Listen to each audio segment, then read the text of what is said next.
تیسرا سوال یہ دیا ہے، جب کوئی انتقال کر جاتا ہے تو وہ ناپاک ہو جاتا ہے اور اس کو غسل دینے والے پر بھی غسل واجب ہو جاتا ہے۔ سوال یہ پیدا ہوتا ہے کہ ایک مردے کو پاک کرنے والا خود ناپاک ہو جاتا ہے، یعنی غسل دینے والا ناپاک اور مردے کو نہ، تو پھر جو ہے ناپاک شخص کی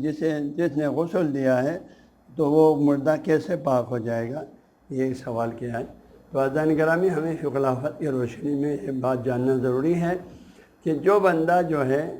مردے کو غسل دیتا ہے، غسل دینے سے مردے کو غسل دینے والا ناپاک نہیں ہوتا ہے،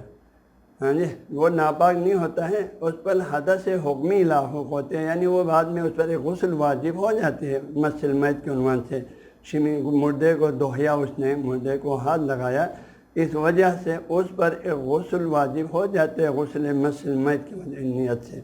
اما جو ہے یہ ناپاک نہیں ہوا ہے، اس کو حدث حکمی بولتے ہیں۔ ناپاک نہ ہونے کی واضح ثبوت یہ ہے کہ یہ بندہ جو ہے اگر کسی کو ہاتھ ملایا بالغسل کرنے سے پہلے، تو اس دوسرے کو غسل کرنا نہیں پڑتا، دوسرے کو اس کا ہاتھ دھونا نہیں پڑتا، وہ کسی بھی چیز کو ہاتھ لگائیں تو وہ چیز ناپاک نہیں ہوتی ہے، ہاں جی۔ لہٰذا یہ بندہ مردے کو ہاتھ لگانے سے یہ ناپاک نہیں ہوتی ہے، لہٰذا جو ہے یہ پاک ہے اور وہ دوسرے کو غسل دے سکتے ہیں، اور وہ غسل بالکل صحیح ہے۔ ورنہ جو ہے ایک تسلسل لازم آ جائے گا، پھر تو کوئی کسی کو غسل ہی نہیں دے سکیں گے۔